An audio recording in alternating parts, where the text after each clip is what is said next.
bahwasanya cinta itu kesempurnaan pada seseorang. Yang tidak punya cinta itu cacat mentalnya.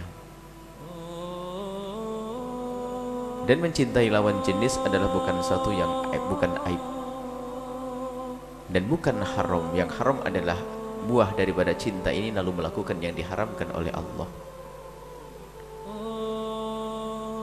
Dan Nabi sangat menghargai cinta. Nabi marah kalau seandainya cinta ini dinodai. Dan Nabi sangat menghargai kisah cinta. Makanya Nabi selalu menjembatani jika ada kisah cinta hendaknya diarahkan kepada yang halal biar sempurna. Keindahan cinta itu panjang, tidak saja di dunia tapi di akhirat. Dan cinta itu yang benar adalah cinta yang rasional, masuk akal. Jadi kalau ada cinta yang gak masuk akal itu cinta buta. Cinta itu bisa dicerna dengan akal. Biarpun nanti suatu ketika bisa saja seseorang itu kalau sudah mencintai gula jawa rasa coklat. Tapi pada dasarnya cinta itu adalah bisa dicerna. Untuk proses cinta itu bisa cerna oleh akal. Sehingga seseorang itu susah dan mungkin tidak bisa mencintai seseorang yang parasnya buruk, perilakunya buruk, kejam, suka nempeleng. Bisa kira-kira? Nggak kebayang ya. Anda seorang wanita atau taunya ada seorang laki-laki, waduh, baunya 1 kilo sudah kecium, bau busuknya. Misalnya wajahnya nggak karu-karuan, perilakunya suka, waduh, jahat, suka nempeleng, waduh. Kira-kira bisa mencintai? Tidak, karena akal Anda yang sadar situ. Makanya kalau sudah cintanya nggak pakai akal sadar, ini cinta kacau itu. Maka pendidikan cinta ini kadang juga perlu dihadirkan supaya orang tidak salah mencintai, dan cinta itu tidak serta-merta. Tidak ada cinta serta-merta. Ada proses yang kadang tidak disadari, sehingga kadang-kadang orang tiba-tiba sudah terperangkap dalam cinta itu sendiri. Ada proses dijelaskan bahwasanya kisah-kisah cinta yang ada, cinta-cinta suci. Mungkin kita pernah dengar Umur Qais, kisah cinta Laila dengan Majnunnya Laila Qais, dan kisah cinta bagaimana terpesonanya Zulaikhah dengan Nabi Yusuf. Dan cinta adalah keindahan. Bagaimana kisah Sayyidah Khadijah Kubra dengan Sayyiduna Rasul sallallahu alaihi wasallam. Bahkan begitu agungnya cinta Rasulullah kepada Sayyidah Khadijah waktu sudah mendapatkan Siti Aisyah. Biarpun Siti Khadijah sudah wafat, Siti Aisyah masih ada cemburu. Kalau sudah menyebut Siti Khadijah itu wajahnya berbinar, berseri-seri Rasulullah. Sehingga Siti Aisyah itu merasa cemburu, ya Rasulullah, kenapa masih kau sebut perempuan yang tua, perempuan itu, padahal sudah ada aku. Bagaimana cinta Nabi kepada Siti Khadijah? Nabi berucap, demi Allah tidak ada yang bisa menggantikan Khadijah. Tidak ada yang bisa menggantikan. Itulah Rasulullah SAW. Rasulullah mesra dan mengajarkan cinta. Dan di sini pun Rasulullah melihat Mughith yang menangis, merengek untuk mendapatkan kecintaan daripada Barirah. Tapi di sini tidak terjadi pelanggaran, bukan pelanggaran syariat. Nabi mengatakan, Barirah, coba kau rujuk saja, kasihan tuh Mughith. Rupanya di dalam diri Barirah itu sudah tidak nyambung hatinya, sudah tidak senang. Bencinya dia bukan benci dendam, tidak suka. Makanya mencintai itu bukan aib dan bukan celaka.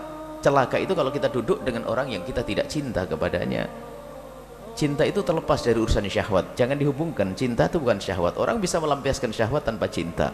Yang jadi masalah adalah di saat dicampur antara cinta dengan syahwat.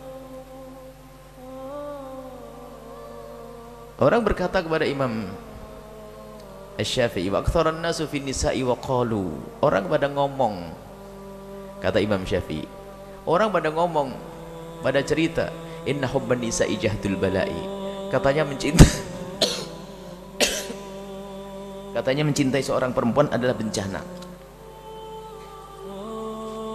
Orang pada berkata bahwasanya kalau ada orang mencintai seorang wanita itu kata bencana. Dijawab oleh Imam Syafi'i, walaysa hubbun nisa'i jahda. Bukanlah mencintai seorang perempuan itu malah petaka, bukan. Walakin qurbu man la tuhibbu jahdul bala'i. Tapi dekat dengan orang yang kau tidak cinta itu bala bencana. Sedih, duduknya sesak melihat apa yang. Tapi kalau orang saling mencintai indah nih, ketemu enak. Itu cinta. Ntar dulu urusan syahwat. Syahwat tanpa cinta bisa. Lihat orang yang menjual diri itu adalah tanpa cinta dan bisa syahwat. Dan cinta itu istimewa dan itu keindahan. Makanya hendaknya cinta itu direncanakan siapa yang kita cintai. Maka tumbuhnya cinta itu tidak serta-merta, akan tapi dimukadimai dengan kekaguman secara umum. Oh, orang itu mengagumkan, maksudnya ada sesuatu daya tariknya. Setelah kekaguman secara umum, lalu kecenderungan setelah itu. Ada kecenderungan. Itu belum cinta, betul, masih cenderung. Kagum dulu, baru setelah itu cenderung. Setelah cenderung baru akal digunakan, ngambil keputusan, haruskah aku mencintainya saat ini? Kemudian setelah aku mencintai, kira-kira apa ke depanku nanti, baik di dunia atau di akhirat. Sehingga kalau berpikir ini tidak, kalau kagum itu serta-merta, betul, kita melihat, tidak tahu dia anaknya siapa, rumahnya mana, ini kagum secara umum, gitu. Kemudian ada kecenderungan, sebelum tahu kita lacak. Tapi hendaknya setelah itu baru akal kita gunakan. Siapa anaknya, siapa dia, secara akhlak seperti apa, pendidikannya di mana, kumpulnya dengan siapa dan sebagainya. Ini baru untuk mengambil keputusan untuk mencintai nanti. Sehingga kita perlu mendidik anak-anak kita itu, mendidik cinta itu, agar anak kita ngerti siapa yang bakal dicintainya.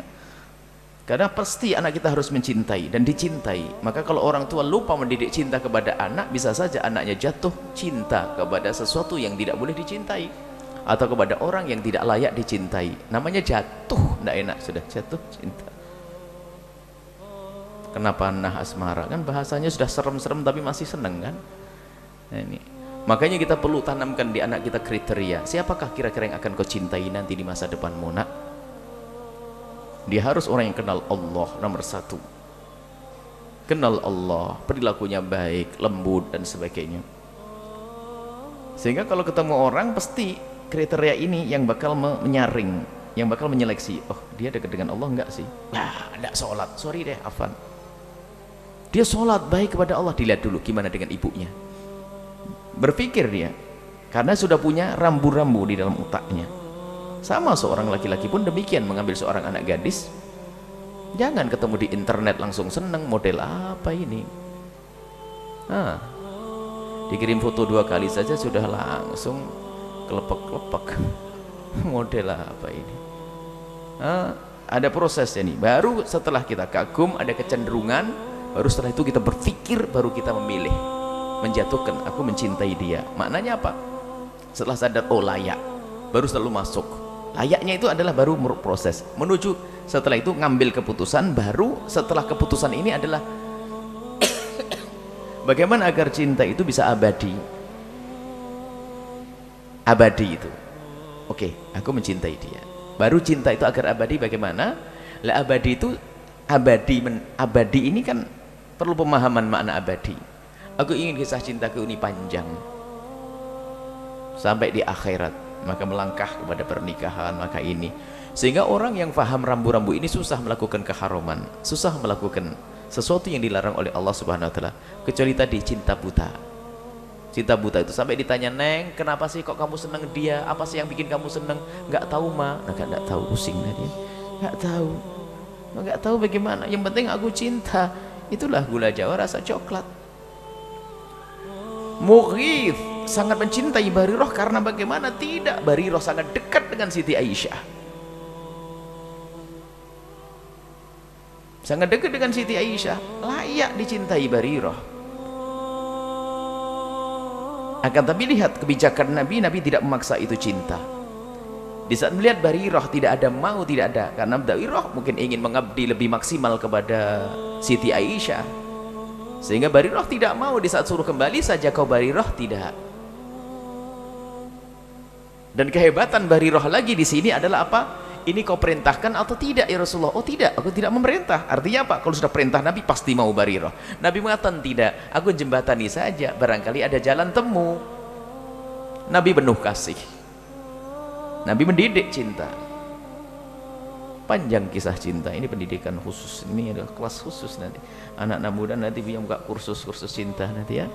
Harus belajar bagaimana mencintai. Cinta itu indah, yang tidak indah itu bukan cinta. Cinta selamanya indah. Kalau pepatah Arab dahsyat, darbul habib aladzu min akliz zabib. Pukulan seorang kasih lebih manis daripada makan buah kismis. Karena indah. Jadi cacat orang yang tidak mencintai. Dan cinta itu udah maka tanamkan cinta kepada siapapun. Kita perlu membangun cinta. Kalau sudah cinta itu subhanallah, hiburannya banyak. Tetangga yang beli mobil ikut seneng karena kita mencintai tetangga kita. Coba kalau hilang cinta, tetangga beli mobil ngedumel, sesek nafas dia. Hiburannya banyak kalau orang punya cinta. Dan mohon maaf kalau sudah bicara cinta, kita tidak ada, lepaskan urusan syahwat itu. Syahwat ntar dulu. Akan tapi ada gabungan antara syahwat dengan cinta. Alangkah indahnya itu semuanya. Suami istri, lihat, min plus ada syahwat di dalamnya. Ditubangi dengan cinta, sempurnalah pengabdian. Mungkin orang menjalani hidup tanpa cinta hanya dengan tanggung jawab, dengan kasih sayang. Tanggung jawab, makna tanggung jawab, karena itu adalah istriku, karena itu adalah suamiku, bisa. Sehingga dikatakan bahasanya, nikahkan anak perempuanmu dengan laki-laki yang soleh. Kalau dia tidak mencintai anak perempuanmu, maka laki-laki itu tidak akan zalim kepada anak perempuanmu. Dan kalau dia mencintai anak perempuanmu, niscaya dia sangat memuliakannya. Jadi nikahkan anak perempuanmu dengan laki-laki yang soleh. Kalau dia tidak mencintai putrimu, dia tidak akan zalim. Dan mungkin tidak akan menampakkan ketidakcintaannya. Sampai mati pun tidak tahu kalau dia tidak mencintai. Dan dia akan berlaku sebagai laki-laki yang punya kewajiban memenuhi kebutuhan pribadi dan seterusnya, nafkah. Bahkan harus menebar senyum kepada pasangannya biarpun tidak ada cinta misalnya. Dan jika dia mencintai, maka sangat memuliakan putrimu. Maka ini kesolehan ini paling penting. Baik, majelis kita bukan majelis belajar cinta ini, cinta yang makna secara khusus suami istri saja, bukan. Kita perlu belajar cinta yang lebih luas lagi, cinta yang lebih luas. Akan tapi kami sampaikan kepada para orang tua, perlu sekali kita mendidik cinta yang benar kepada anak-anak kita. Dan sangat bermasalah kalau sudah anak kita belajar cinta dari sinetron, dari novel, dari film, dari bincangan dengan macomblang. Titip salam, dan mudah dia dikena perangkap. Maka ada masa yang sangat berarti untuk kita perhatikan, yaitu masa-masa menjelang balik, mungkin menjelang masa pancaroba, ya, masa pubertas, yaitu di usia 10, 11, 12, 13. Itu hendaknya anak kita alihkan kepada sesuatu yang positif. Mungkin dengan belajar yang serius, hafalan, dengan kegiatan-kegiatan. Baru nanti di usia 16, 17, 18. Ini usia sensitif, sangat sensitif. Dikatakan bahasanya usia 16, 17 ini adalah sangat sensitif. Rasa kritis belum ada, yang ada hanya kagum kepada sesuatu yang dikatakan wah. Makanya usia itu biasanya cenderung ikut-ikutan. Ini maka orang tua harus cermat juga, memberi pendidikan kepada anaknya tentang masa depan cinta anaknya, sehingga kalau anak kita punya rambu-rambu, nggak mudah jatuh cinta, nggak gampang jatuh cinta. Sehingga kalau harus mencintai pasti pakai proses panjang, bertanya kepada ibunya, bapaknya. Karena bapaknya sudah membuka komunikasi yang baik. Bah, itu adalah laki-laki gimana, bah? Dia kok gini dengan saya, katanya. Pasti bicara. Karena dia punya rambu-rambu, punya radar di dalam dirinya, punya filter di dalam dirinya.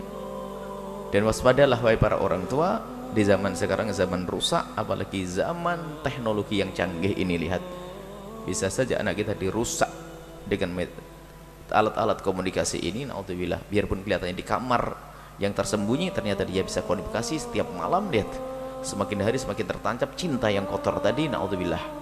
Kelihatannya anak kita adalah anak yang di dalam rumah, karena sudah kita bebaskan berkomunikasi dengan kaum laki-laki, maka yang terjadi adalah kerusakan mentalnya, kerusakan akhlaknya, naudzubillah. Ayo kita waspada. cinta adalah indah, tapi kalau salah dalam mencintai, maka cinta akan menjadi malapetaka. Semoga kita mencintai karena Allah. Kalau sudah cinta karena Allah, nggak boleh dinodai dengan keharuman, karena kita cinta karena Allah. Laki perempuan cinta karena Allah. Kalau laki-laki itu benar mencintaimu, niscaya dia tidak akan rela menjerumuskanmu dalam keharuman. Tapi kalau sudah laki-laki itu mulai mengajakmu kepada yang haram, ketahuilah dia adalah menghantarkan dirimu ke neraka. Cintanya bohong, hawa nafsu dan syahwat yang menghantarkan dia untuk melakukan yang demikian itu.